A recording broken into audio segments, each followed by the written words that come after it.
Welcome to Mediocre Gaming, and today we're playing H1Z1. Well, good morning, good afternoon, good evening, and salutations. Today, H1Z1 Battle Royale Beta. What's it about, and what are we doing? Let's get to it. So, H1Z1 recently came out for open beta on PS4. I think Fortnite is still in beta, isn't it? Yeah, so beta sometimes doesn't really mean a whole lot with Battle Royale games. They all seem to be in beta all the time. So what is different about H1Z1 compared to, let's say, Fortnite? H1Z1 has no crafting. That's the biggest difference. Customization is still there. You can pick up different items that will make your character look different, and that is based off of playing. And you can buy crates from the store either with real money or you can get it from just playing the game. Now all this stuff is purely cosmetic. It does not change how you play, or as far as I know. There are different rarities, as you can see: the gray, the green, the purple, the blue, the gold, and a lot of this stuff you have to pick up as you're playing. So that's another difference. In the game you can pick up armor, which is the same, but you can pick up helmets, you can pick up combat boots, you can pick up backpacks, and they all change your play a little bit. So helmets, I think, protect against headshot damage, so they give you some resistance. Backpacks let you hold more ammo. Military backpacks let you hold more. And then of course you can pick up grenades. There's different weapons, different types of body armor. There's more of a makeshift and then tactical armor, different weapons, shotguns, assault rifles, AKs, crossbows, magnums, hellfires, sniper rifles. And again, there's skins for all those. There's vehicles. So there's ATVs and then there's SUVs and pickups. Or off-roaders, I guess I should say. And what would a Battle Royale game be without emotes? There's plenty of emotes here, and you'll be able to get some additional ones with crates, which you can earn while you're playing. Now there is premium currency and the regular currency. The gold coins or crowns are the premium currency, and then the silver skulls, or whatever they're calling them, is the in-game currency. So as you're playing, you'll get more currency, you'll be able to get some crates, and you'll be able to unlock new customizations, new emotes. And you can choose from different character models. Relatively basic, basically just three or four different types for each female and male. Now there's challenges. Start off nice and easy. Play a game of solos and get in the top 100. Well, there's only 100 people, so controls pretty straightforward. Now there are first aid and bandages. Bandages do a little bit of healing. First aid does a lot more, and that's tied to the D-pad down and left.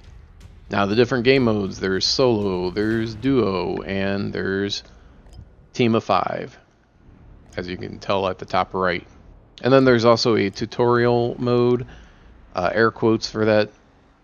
It's basically a truncated version of the full game, where the map already starts smaller than it normally does and then continues on from there. So there's fewer players, but I think that's the only difference. Now something else that you'll notice here is that you just get dropped in a random spot in the map. And there is a perimeter of gas, so there is already a circle, and then it continues to get smaller as the game goes on. And whereas Fortnite is more of a slow burn where the storm shrinks, you have a lot of time, it seems like, to scout out an area, even if it's in the storm path, and then you have time to get to the safe area. This one, it moves relatively quickly, I think. Partially because there is no crafting, so you don't have to go through and you don't have to pick up resources. You don't have to pick up bricks and metal and wood and worry about crafting stairs up to the roof. Because of that, there really isn't anything up on the roof of the buildings or areas, so you're fine just going to ground level. And when you start off, you don't have any way to attack other players. You have to go and pick up a weapon before you can attack someone else. So there are no pickaxes to do melee damage. There is no melee attack. Most common weapons you'll find are pistols, the M9, M17, I believe, and the riot shotgun. Those are the most common ones. If you find an automatic, use that. If you find a Hellfire SMG, use that. Those do much better damage over time than the shotgun or the handgun. The assault rifles, even better. If you find an assault rifle, use the assault rifle. The sirens is in the background is kind of a nice addition. Now, if you're playing party of fives, or if you're playing duo, you can have someone else in the car with you so that they're shooting at the same time. When I was playing, I wasn't able to figure out how to fire while I was driving. I did hear that the police car is the fastest car in the game, so there wasn't going to be any chance of myself getting away from him, so I stopped and got out, or tried to get out. There's a little bit of a lag involved. And you get the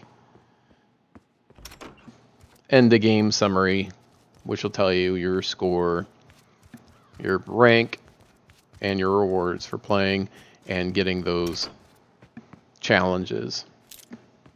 As you go along, the challenges do get harder, but you get a chance to go straight back into the queue instead of going back to the main menu, which is kind of a nice idea. So you can go jump right back into another game instead of having to go back to the menu and then jump back in the queue.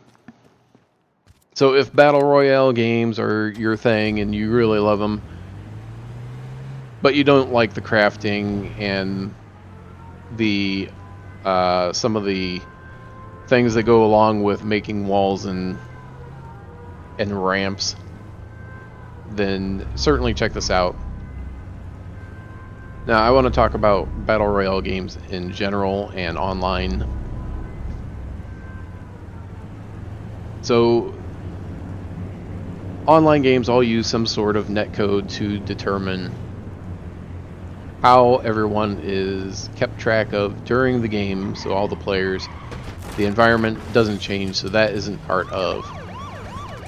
The map is just loaded onto your system, and then they just have to keep up with what doors are open, what doors are closed, what gets picked up, what's left, and then where the players are at.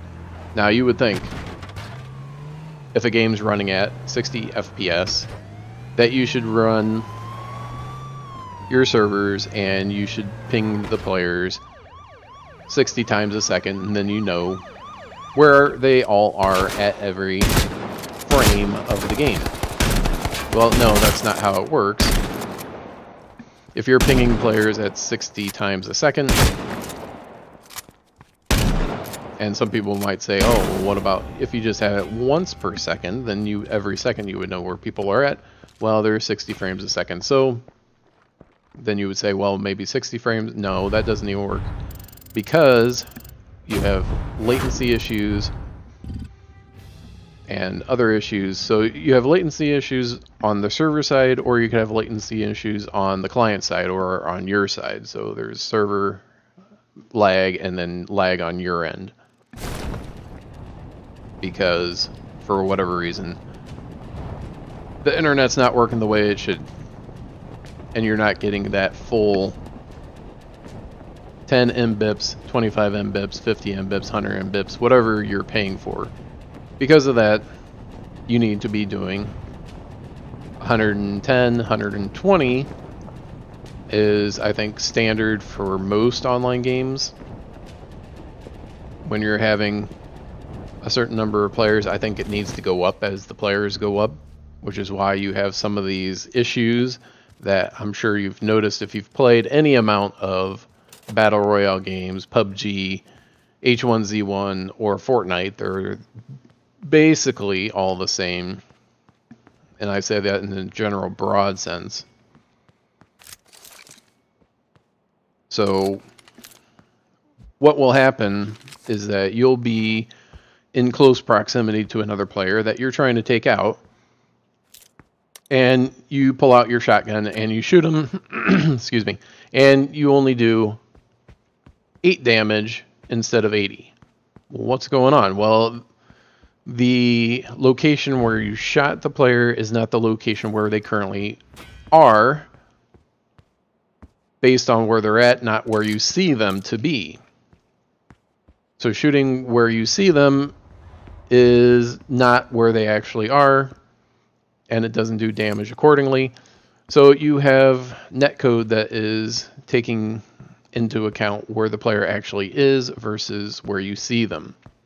And they can run either direction. So some games you see people that you're getting shot around the corner. Well, you're not really being shot around the corner because people don't see you around the corner, they see you someplace else. So they're both annoying in their own way. One, you don't see damage, and then damage pops up. Or you shoot them in the head and you completely miss because that's not where they actually are at that point in time. So if they could figure that out and clear that up so that it can align where people actually are and where the damage is actually supposed to be going, that would be great. Until that time, all Battle Royale products are going to be faulty to a point. Anyway, thank you for liking, commenting, and subscribing, and we'll see you next time.